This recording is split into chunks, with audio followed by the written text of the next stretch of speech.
Shalom. Bapak besar semua bersuka cita sore hari ini. Siapa yang percaya Tuhan kita sungguh sangat baik, lambaikan tangan kita. Kita beri tepuk tangan yang terbaik buat Tuhan Yesus. Terima kasih kepada Team Praise and Worship yang buat kita dalam pujian penyembahan. Juga hambanya Pak Pendeta Henry yang telah membawa kita dalam doa. Bapak Ibu, Saudara, kita semua masuk di bulan April. Kita punya tema yang baru, yaitu temanya sebab Dia hidup. Ini adalah rangkaian Jumat Agung, kematian Tuhan, dan kita akan merayakan Paskah. Baik Ibu Saudara, untuk pertama ini saya akan membahas mengenai 7 perkataan salib, ya, mengenai Jumat Agung, 7 perkataan salib. 7 perkataan ini adalah perkataan yang diucapkan Tuhan Yesus ketika berada di atas kayu salib. Dalam posisi sulit, dalam posisi semua keadaan yang nggak baik, ya, dalam keadaan berdarah-darah, dalam keadaan dipaku, Tuhan Yesus mengucapkan 7 perkataan ini. Jadi hari ini saya ingin kita semua sadar bahwa Ibu Saudara, walaupun dalam tekanan, walaupun dalam keadaan yang nggak baik, ayo kita tetap serupa dengan Kristus. Ayo dalam tekanan kita tetap jadi berkat. Apa 7 perkataan salib ini? Bapak Ibu, yang pertama, perkataan salib yang pertama terdapat dalam Lukas pasal yang ke-23 ayat 34. Dikatakan di sana, Yesus berkata kepada, "Ya Bapa, ampunilah mereka, sebab mereka tidak tahu apa yang mereka perbuat." Dan mereka membuang undi untuk membagi pakaiannya. Yang pertama Bapak Ibu, Tuhan Yesus itu melakukan pengampunan walaupun dalam penderitaan. Ya, jadi hari ini sebagai orang percaya, ayo kita belajar mengampuni. Karena Tuhan kita sudah mengampuni kita semua. Bapak Ibu Saudara, kalau kita mau serupa dengan Kristus, ayo kita mengampuni. Mengampuni itu demi kebaikan bukan orang lain. Mengampuni itu adalah kunci di mana kita diberkati. Ya, Bapak Ibu, setiap tokoh Alkitab itu mengalami ujian pengampunan. Yusuf, ya, mengalami ujian pengampunan. Daud melihat kokonya, ya, yang begitu rupa, ya, mengolok-olok dia. Dia punya ujian pengampunan tersendiri. Ya. Dan Yusuf berkata dalam Kejadian 50 ayat 20, "Kamu mereka-rekakan yang jahat, tetapi Tuhan mengubahnya demi kebaikan." Dan lihat Bapak Ibu, orang yang menang atas ujian pengampunan itu selalu lebih tinggi daripada orang yang menyakiti. Ya, Yusuf lebih tinggi dari saudaranya. Ya. Daud lebih tinggi dari kokonya. Bisa bayangkan kokonya Daud kerjanya apa Bapak Ibu? Tentara. Daud itu rajanya. Bisa bayangkan ya. Hari ini setiap kita pasti diuji, namanya ujian pengampunan. Ayo kita ngampuni seperti Tuhan ngampuni kita. Ya, Bapak Ibu, 1 dan 2 sudah dibahas di ibadah pagi 6:30 ya. Yang kedua Bapak Ibu, kita baca ya, sedikit recap ya, sedikit diulang. Sebelum kita bahas, topik kita sore hari ini adalah perkataan yang ke-6 dan ke-7 ya. Bapak Ibu Saudara, perkataan Kristus yang kedua adalah di Lukas 23 ayat 43. Ya, Lukas 23 ayat 43, mari kita baca sama-sama ya. 1, 2, 3. Kata Tuhan Yesus kepadanya, "Aku berkata kepadamu, sesungguhnya hari ini juga engkau akan ada bersama-sama dengan aku di Firdaus." Bapak Ibu Saudara, dalam keadaan menderita, tetap beritakan kabar baik. Bisa bayangkan Bapak Ibu, di atas salib, Tuhan Yesus tetap ngomong sama sampingnya, "Hari ini juga engkau bersama aku di Firdaus." Ya, 7 perkataan salib ini menunjukkan apa? Kita semua harus niru. Bapak Ibu, kita nggak bisa beritakan ini cuma kalau nanti aku sudah kaya raya. Ya. Kalau aku sudah baik, semua mau memberitakan Injil melayani Tuhan. Oh enggak. Ayo kita beritakan Injil kapanpun keadaannya. Kita beritakan kabar baik. 2 Timotius 4 ayat 2 sampai 3. Beritakanlah firman. Siap sedialah baik atau tidak baik waktunya. Nyatakanlah apa yang salah, tegurlah dan nasihatlah dengan segala kesabaran dan pengajaran. Jadi hari ini apapun keadaan kita. Ya, karena apa? Karena kabar baik itu obat bagi jiwa yang lelah. Ya. Bapak Ibu, hari ini kita dengar berita apa? Wah, ekonomi bakal sulit.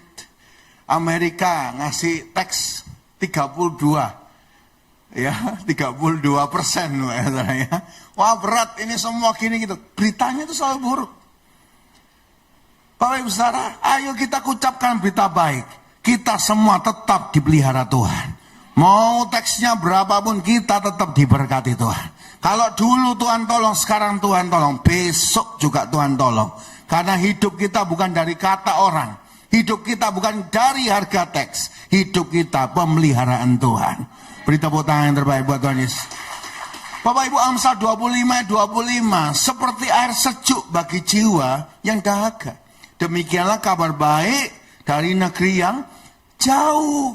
Kalau kita perkataannya cuma perkataan gosip, perkataan-perkataan yang menakutkan, orang bisa lesu karena berita kita. Tapi kalau hari ini kita memberitakan kabar baik, apapun keadaannya, kita beritakan firman. Firman itu yang ditabur tidak kembali dengan sia-sia, tapi mengerjakan kehendak Allah. Ya, jadi yang kedua, Tuhan Yesus dalam keadaan menderita pun memberitakan kabar baik. Yang ketiga, Bapak Ibu Saudara, yang ketiga, perkataan Tuhan Yesus di atas kayu salib itu apa? Yohanes 19 ayat 26 dan 27. Ya, ini sedikit kesimpulan. Ya, nanti kita bahas yang lebih dalam perkataan ke-6 dan ke-7. Yohanes 19 ayat 20 dan 27 sama-sama kita baca. 1, 2, 3. Ketika Yesus melihat ibunya dan muridnya yang dikasihinya di sampingnya, berkatalah ia kepada ibunya, "Ibu, inilah anakmu." Dan kemudian katanya kepada murid-muridnya, "Inilah ibumu." Dan sejak saat itu muridnya itu menerima dia di dalam rumahnya. Ya, Bapak Ibu Saudara, jadi apa yang ketiga? Perkataan Kristus yang perlu kita terapkan dalam hidup kita. Yang ketiga, dalam tekanan tetap membawa damai. Ya. Bapak Ibu Saudara, salib itu bicara kedamaian. Klik 1 ya. Bapak Ibu Saudara, ini loh kondisi manusia waktu belum ada salib. Kita terpisah dari Tuhan. Kita nggak bisa ngobrol sama Tuhan. Apapun yang kita perbuat, perbuatan baik, gak bisa jembatani ini. Gak bisa. Ini jurang pemisah. Tuhan kudus, kita gak kudus. Makanya orang Israel kalau lagi di bait suci, nah di bait Allah, selalu ada 3 tempat. Pelataran, ruang suci, ruang maha suci. Dan semua dipisahkan tabir. Makanya kalau imam besar masuk ke dalam ruang maha suci, dia bawa catatan doa. 2 juta orang Israel minta doa. Karena nggak bisa doa sendiri. Tapi begitu salib itu dilaksanakan, klik ya. Maka Tuhan memendamaikan manusia dengan Allah bersatu. Tuhan itu selalu menyatukan, ngomong sama muridnya. Murid yang dikasih. Bapak Ibu kalau baca Injil Yohanes, murid yang dikasih itu siapa? Yohanes sendiri. Jadi dia kalau nulis dirinya, dia ngomong murid yang dikasih itu lari. Itu berarti Yohanes lari. Gitu ya. Dia nyatukan ibunya dengan Yohanes. Tuhan selalu membawa persatuan. Tuhan menyatukan manusia dengan Allah. Lewat salib. Supaya apa? Supaya kita yang berdosa, kita yang percaya, diampuni, disucikan, disatukan lagi dengan Allah, dan kita diselamatkan. Tuhan selalu membawa pendamaian. Apakah hari ini kita suka bawa damai? Apa di mana ada kita ada kerusuhan? Di mana ada kita ada kekacauan? Tadinya ramai, damai-damai, kita datang ramai langsung. Ayo kita bawa damai, ya. Roma 12 ayat 18 dikatakan di sana ya. Roma 12 18. Jika itu bergantung kepadamu, hiduplah dalam perdamaian. Yang ketiga, Bapak Ibu, perkataan salib. Ayo jadi pembawa damai. Yang keempat, ya, Yohanes pasal 19 ayat 28. Ya. Mari bapak-bapak baca, saya pengen dengar suaranya bapak-bapak ya. Yohanes 19 ayat 28, 1, 2, 3.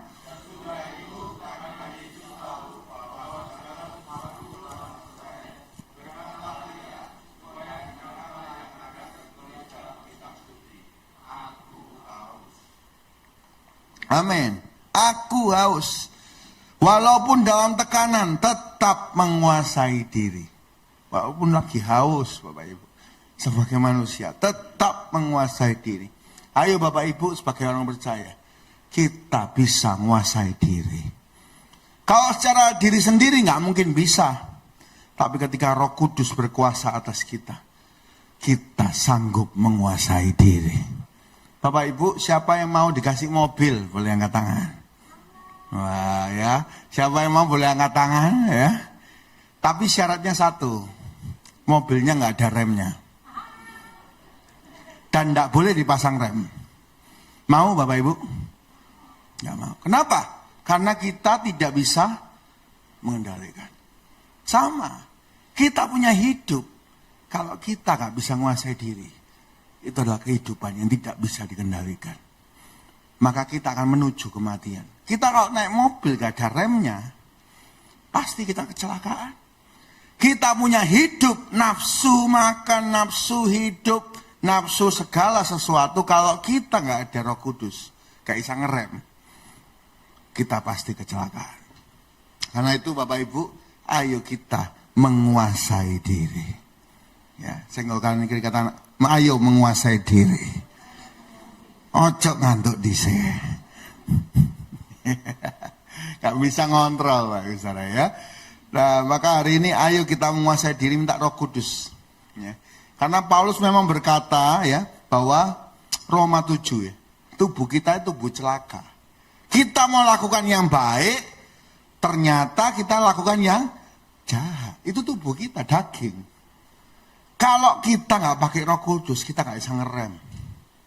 Ya, Bapak Ibu kalau tahu HIV AIDS, ya penyakit HIV AIDS, itu kenapa kok bisa ada?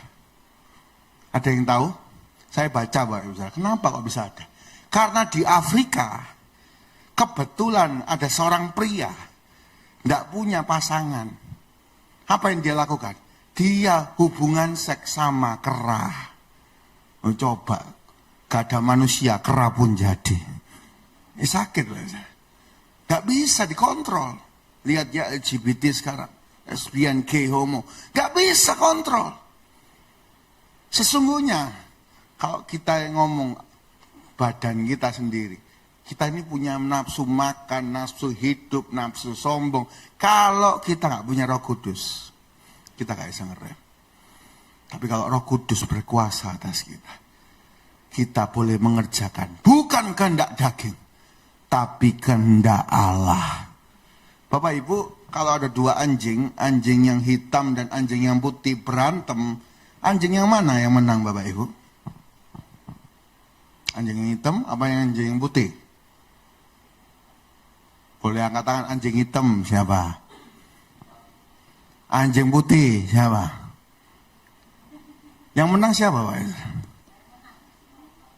Anjing yang dikasih makan lebih banyak.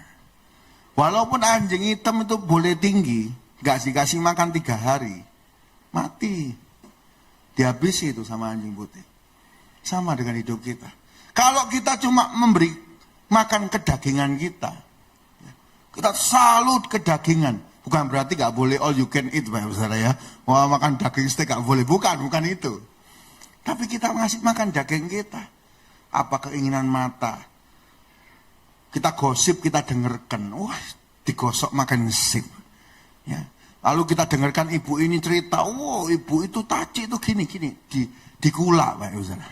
Nanti di trading lagi sama ibu yang lain. Kamu tahu nggak ibu itu gini? Oh ibunya nyaut. Oh ibu sing sana lebih nemen.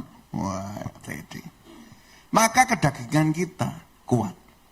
Sedangkan kalau roh, kalau kita suka bersekutu dengan Tuhan, kalau kita suka baca firman, maka roh kita kuat. Bapak Ibu kalau kita sendiri gak mampu, ayo ngepat, dalam tekanan sekalipun, kita minta Roh Kudus tetap memegang tangan kita. Kita boleh hidup bagi kemuliaan Tuhan. Ya Bapak Ibu, khotbah 3 dan 4 ini bisa Bapak Ibu dengarkan lengkap di ibadah 8:30. Ya, lanjut Bapak Ibu. Ya. Perkataan yang kelima, ya kita buka ya. Perkataan yang kelima di atas kayu salib. Markus 15 ayat 34. Baik, saudara. Matius 15 ayat 34. Mari para wanita membaca ya. 1, 2, 3.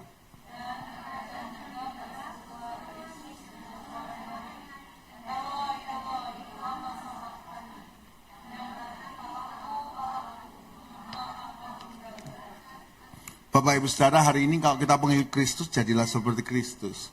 Yang menghargai hubungan dengan Allah, itu sangat penting. Ya. Ayo kita terkoneksi terus dengan Tuhan. Bapak Ibu, apa bedanya 3 raja Israel? Ya. Apa bedanya? Satu namanya Saul. Boleh ambilkan gambarnya, 3 raja. Ya. Satu namanya Saul, tinggi besar. Raja pertama. Yang kedua namanya Salomo, istrinya 1000. Wah, gak main-main. Jadi ada satu bapak datang ya, minta doa. Pak, doakan saya. Oh, itu sudah tugas kami. Doakan apa? Berikan saya kejayaan seperti Daud. Wah, bagus. Ya. Berikan saya hikmat seperti Daniel 10 kali. Oh, bagus. Dan terakhir, berikan saya istri seperti Salomo. Nah, ini gak bagus. Gak masuk. Baik saudara, Salomo ini dan Daud, bedanya apa mereka? 3-3 sama-sama raja, 3-3 sama-sama diurapi. Bedanya apa? Kenapa kok Daud paling kuat? Apakah Daud tanpa salah? Banyak salahnya. Bedanya apa? Saul hatinya melekat sama rakyat. Rakyatnya pengen domba-domba sembelihan. Dia kasih. Padahal Tuhan ngomong tumpas habis dikasih. Rakyatnya berserak-serak mau perang lawan Filistin.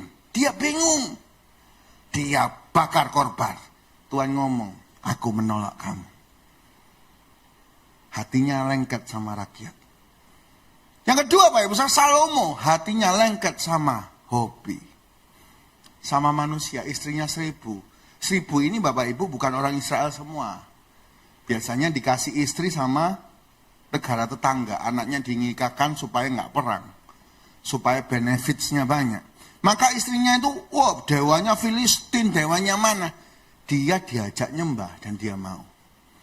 Dia mengutamakan hubungan dengan istrinya lebih daripada mengutamakan Tuhan. Dia jatuh. Tapi sedangkan Daud ini memang ada salahnya. Tapi nomor 1, dia mengutamakan Tuhan. Boleh dia lari dari kerajaan. Mau dia dikejar Saul. Mau dia sudah jadi raja. Tetap dia menyembah Tuhan. Mau dia dikudeta dalam pelarian. Dia buat mazmur. Sampai dia ngomong Bapak Ibu Saudara. Mazmur 62 ayat 1 dan 2. Untuk pemimpin biduan. Menurut Yudutun, Mazmur Daud. Hanya dekat Allah saja. Aku tenang. Daripadanya lah keselamatanku. 2. Hanya dialah gunung batuku dan keselamatanku, kota bentengku. Aku tidak akan. Orang yang mengutamakan hubungan sama Tuhan, hidupnya tidak akan goyah. Tapi orang yang meninggalkan Tuhan, Bapak Ibu akan hancur. Saul hancur. Salomo kerajaannya sampai akhir pecah jadi 2. Ayo kita mengutamakan, ya, menghargai hubungan Tuhan dengan Tuhan lebih dari semuanya. Bapak Ibu, yang ke-6 kita bahas ya dengan mendalam. Tadi itu ibadah tadi pagi, 7 perkataan salib ya. Kita bahas yang ke-6 Bapak Ibu Saudara, kita bahas bersama-sama. Yohanes 19 ayat 30. 6 dan 7 kita bahas sore hari ini. Kita baca sama-sama Bapak Ibu. 1, 2, 3. Sesudah Yesus meminum anggur asam itu, berkatalah ia, sudah selesai. Lalu ia menundukkan kepalanya dan menyerahkan nyawanya. Bapak Ibu Saudara, yang ke-6, mari kita semua seperti Kristus menyelesaikan misi dan tugas. Apapun tugas kita yang dikasih Tuhan dalam dunia ini, ayo kita selesaikan. Baik jadi seorang ibu, baik jadi seorang bapak, baik kita seorang hamba Tuhan, kita diberi talenta, ayo kita selesaikan. Bapak Ibu Saudara, kita semua memiliki misi dan tugas dari Tuhan. Ya. Apakah hari ini kita sudah menyelesaikannya? Klik ya.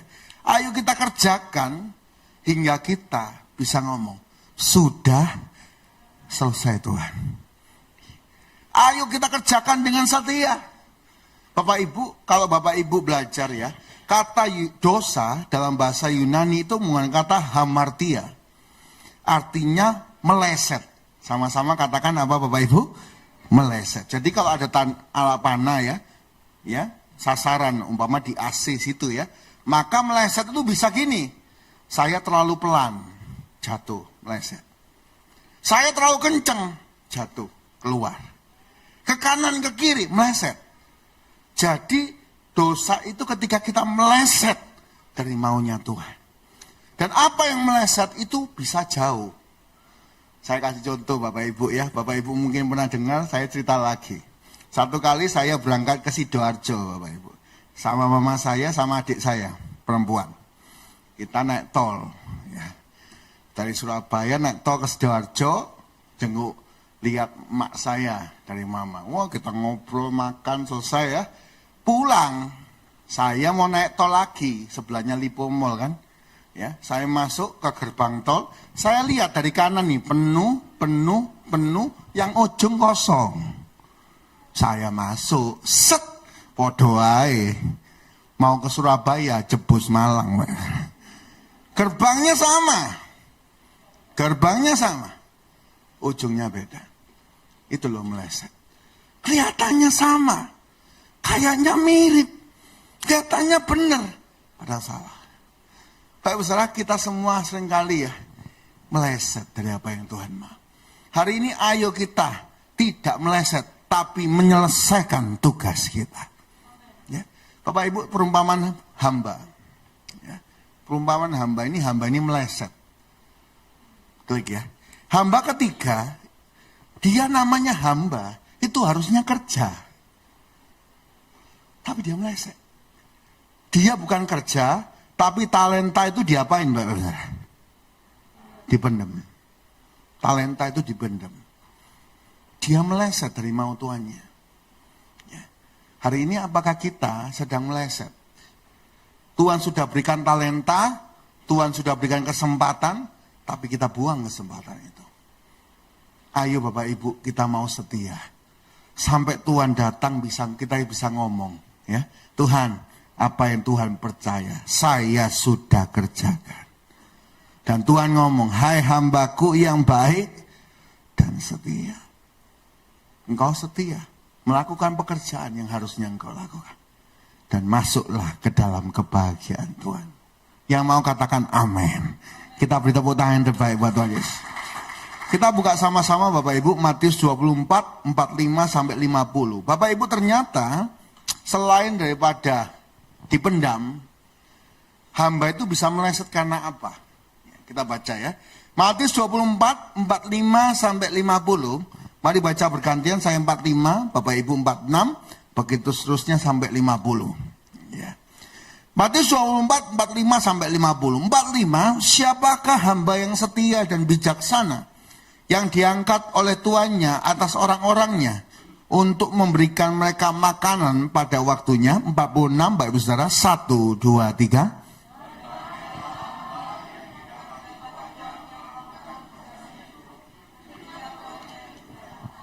47, aku berkata kepadamu, sesungguhnya Tuhan itu akan mengangkat dia menjadi pengawas segala miliknya. 48, 1, 2, 3.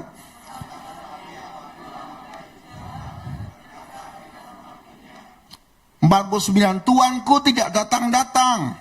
Lalu ia mulai memukul hamba-hamba lain dan makan minum bersama-sama pemabuk-pemabuk. 50 sama-sama 1, 2, 3.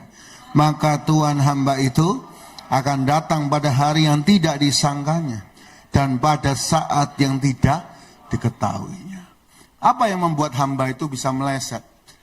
Atau seseorang yang melayani Tuhan bisa meleset? Satu, tadi kita belajar, yaitu memendam talenta. Ya, males. Ya. Ataupun sedang dibisikin iblis, dia minder. Alah, yang lain dapat 5, satunya 2. Aku nih loh cuma 1 talenta. Minder. Banyak orang berhenti pelayan, kenapa? Karena dibisiki, alah kamu loh mau pelayan, kamu itu bisa apa? Padahal Tuhan ngomong, kita bersama Tuhan pasti bisa. Banyak orang datang gereja dibilang apa? Oh kamu loh habis dosa, masa mau ke gereja? Ya. Yang buat hamba ini meleset. Satu, malas dan minder. Dua, Bapak Ibu Saudara, di sini dikatakan hamba itu mukuli hamba lain. Apa itu? Yaitu perasaan. Mungkin sakit hati, mungkin marah, mungkin sombong. Dia merasa lebih kuat daripada yang lain, dipukul itu yang lain. Perasaan. Dan yang ketiga Bapak Ibu, di sini bisa gagal hamba itu kenapa? Karena dia makan, minum, dan mabuk. Ya. Mabuk dia. Gagal. Tidak mengerjakan tugas. Bapak Ibu kalau saya boleh tajamkan lagi, saya kasih warna biru ya. Maka kalau memedam talenta itu mentalnya yang diserang. Jadi iblis itu nyerang kita supaya berhenti pelayanan dan meleset itu gimana? Satu, mental diserang. Ayo males kayak apa kamu datang gereja? Kayak apa pelayanan? Keenaan pendetoi. Padahal kita semua ngelayani Tuhan, bukan ngelayani manusia. Ada amin? Serang mentalnya. Oh itu loh lebih baik dari kamu gak usah pelayanan. Sehingga kita ini jadi malas. Lupa bahwa kita semua sudah ditebus. Dan kita mau balas kasih Tuhan yang besar. Diserang mentalnya terus pikirannya diserang. Ya ada aja Pak. Ya. Lalu yang kedua adalah emosinya. Pasti diganggu emosinya. Bapak Ibu, apakah Bapak Ibu pernah mau berangkat gereja, di rumah ada masalah? Apakah Bapak Ibu pernah berangkat gereja lalu di jalan dipotong orang? Bapak Ibu tetap berangkat gereja apa tidak? Mau berangkat pelayanan ada tantangan. Ganggu emosi kita. Ayo kita tetap setia. Bapak Ibu sering ya, saya mau naik khotbah di bawah ini saya dimarahi orang. Oh sering. Mau naik khotbah ada aja.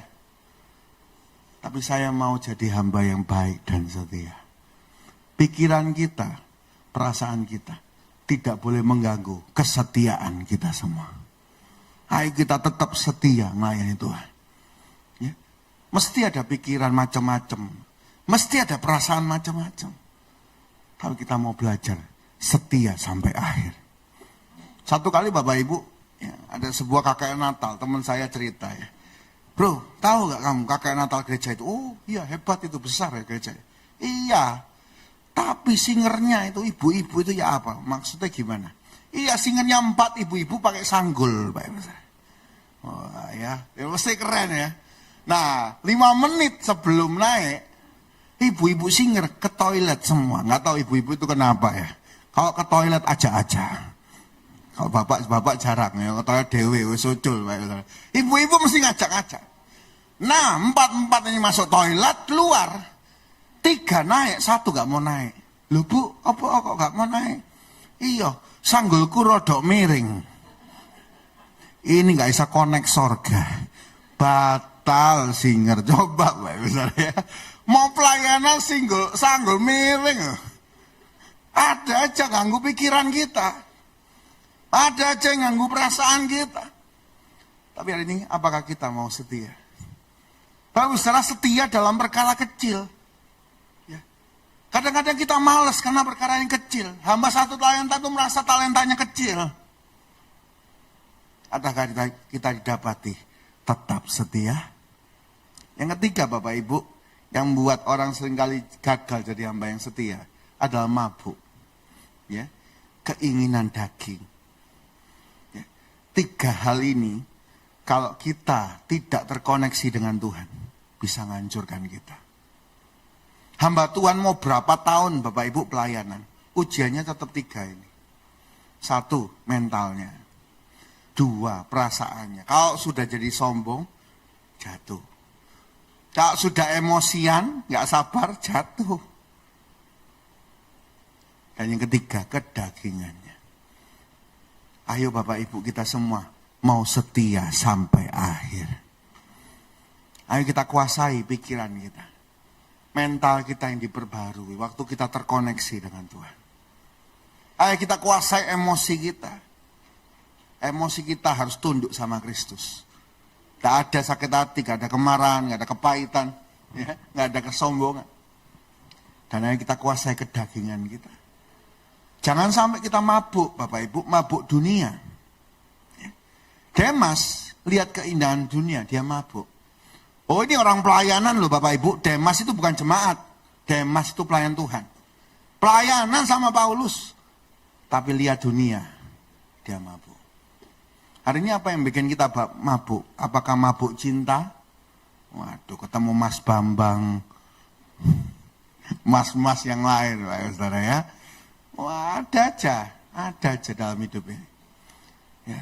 Apa? Mabuk yang lain, mabuk kerja, mabuk uang. Mabuk apa? Mabuk hobi bisa.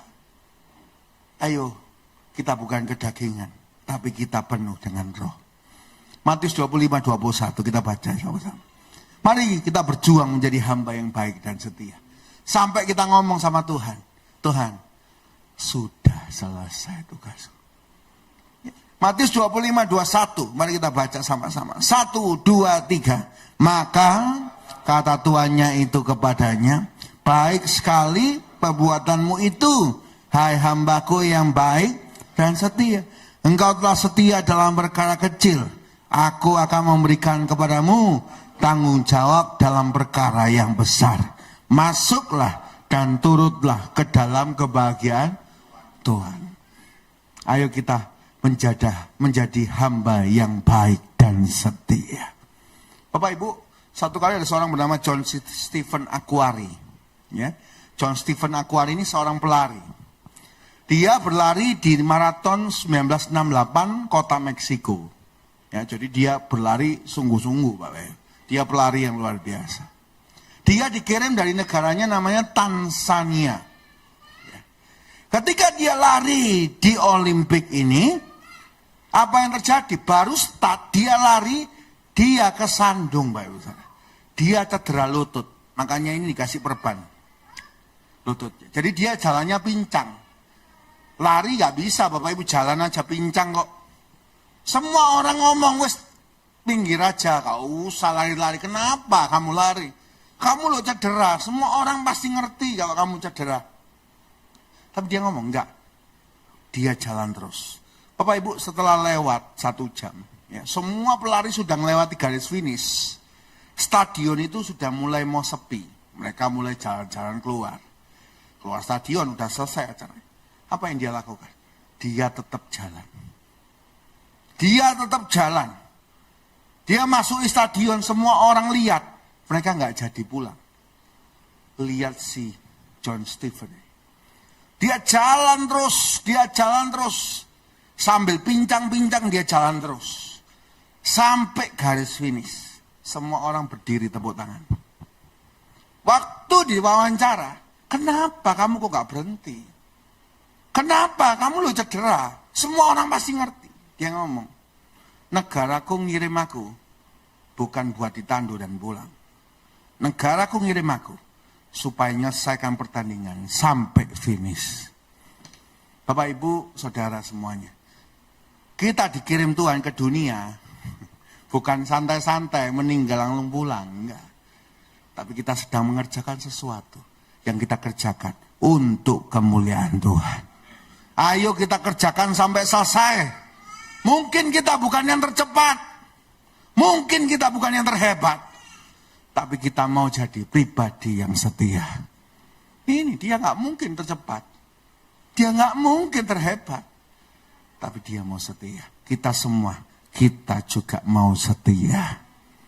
Biar kita dapati hamba yang baik dan setia. Kita beri tepuk tangan yang terbaik buat Yesus. Penutup Bapak Ibu ya, perkataan ke-7. Lukas 23:46. Mari baca sama-sama. Lukas 23:46. 1, 2, 3. Lalu Yesus berseru dengan suara nyaring, ya Bapa, ke dalam tangan-Mu lah kuserahkan nyawaku.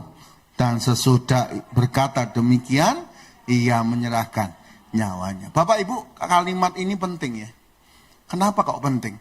Bapak Ibu, Tuhan Yesus berkuasa atas nyawanya sendiri. Karena dia Tuhan.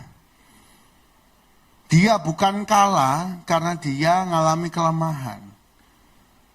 Karena dia Tuhan yang membatasi diri. Dia yang menyerahkan nyawanya. Bapak Ibu, hari ini pelajaran yang keempat. Mari kita percaya dan berserah kepada Tuhan. Ya, ketujuh, ya, percaya dan berserah kepada Tuhan. Ayo kita hidup kita ini harus percaya. Berserah kepada Tuhan. Bapak Ibu, Filipi 1:21. Karena bagiku hidup adalah Kristus, mati adalah keuntungan. 22.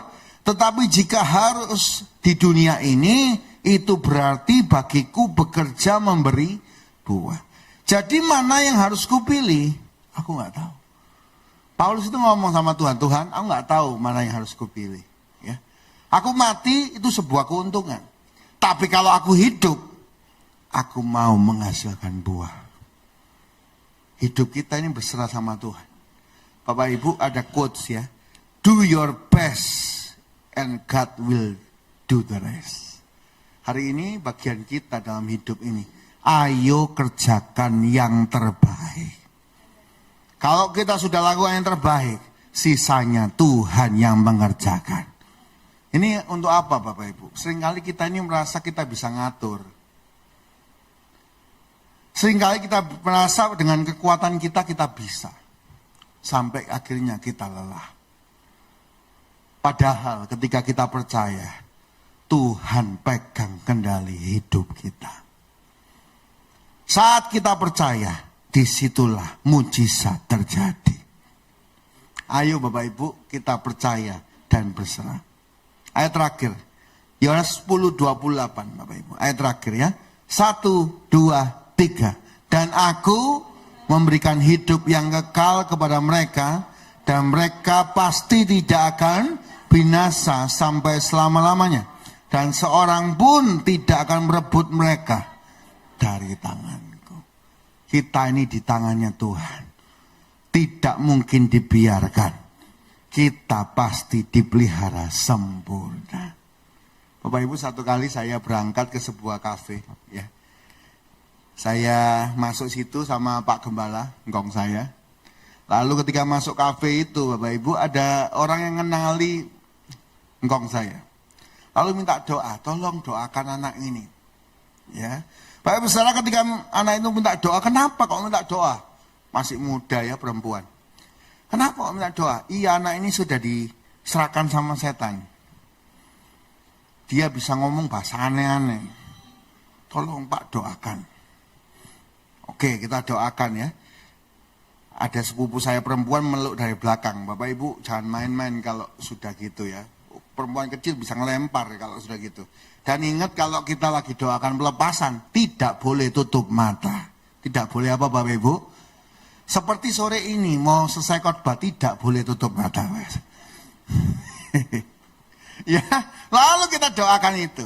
Ya Bapak Ibu, sepupu saya perempuan megang dari belakang. Saya megang tangan satu, Pak Gembala megang tangan satu. Kong saya megang tangan satu. Kayak besar tiba-tiba perempuan ini ngomong itu berubah-berubah bahasanya. Bahasa Indonesia, tiba-tiba ngomong bahasa Inggris, tiba-tiba ngomong bahasa gak jelas apa. Dia ngomong, waduh ini setannya kok tambah banyak. In this place there's many ghosts. Dia ngomong gitu, berubah terus ngomong bahasanya. Dia ngomong, mereka ini tambah banyak loh di sini. Bapak Ibu tahu apa yang ada di dalam hati? Iblis itu suka nyerang mental. Ya. Dalam hati ini ngomong, yakin kamu bisa menang hari ini. Yakin Yesusmu bisa nolong kamu. Kalau kamu mati hari ini gimana?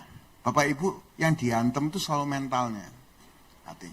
Saya ngomong, saya mati hari ini saya siap. Saya mati sekarang saya siap. Saya mati dalam keadaan melayani Tuhan. Dan kamu harus taat dalam nama Yesus. Saya ngomong gitu terus berulang-ulang. Iblis itu terus ngulang-ulang. Kamu yakin bisa menang? Lihatin loh ini. Ini bisa ngomong lebih dari satu bahasa. Kamu yakin gak mati hari ini? Terus Bapak Ibu. Saya ngomong, tenang. Aku hidupku di dalam tangan Tuhan. Mati hari ini aku siap. Lalu kita doa. Kita terus doa. Dalam hati terus berkecimpung gitu. Sampai satu kali. Kita ngomong dalam nama Yesus. Anak ini ngomong. Tiba-tiba ada cahaya. Aku lihat cahaya. Dan semua setan itu pergi. Dia langsung tenang, damai. Beri tepuk tangan buat Tuhan Yesus. Bapak Ibu, setelah itu saya ngomong sama sepupu saya. Dalam hatimu tadi kamu merasa takut gak? Iya. Rasanya sih ngomong, hari ini ketika aku mati ya apa? Bapak Ibu, selalu kalau pelepasan, itu selalu yang dihantam mentalnya. Tapi kalau kita berserah dan percaya sama Tuhan, hidup kita terpelihara sempurna. Tidak ada kuasa satupun yang bisa merebut kita. Kita hidup dalam penyertaan dan kemenangan. Tuhan berkati kita semua. Kita beri tepuk tangan yang terbaik buat Tuhan Yesus. Pemain musik mari maju ke depan ya. Mari kita sama-sama hidup mengasihi Tuhan. Serupa dengan Kristus. Saat kita semua menyelesaikan tugas bagian kita dengan baik. Dan kita punya kepercayaan, penyerahan yang sempurna kepada Kristus. Haleluya.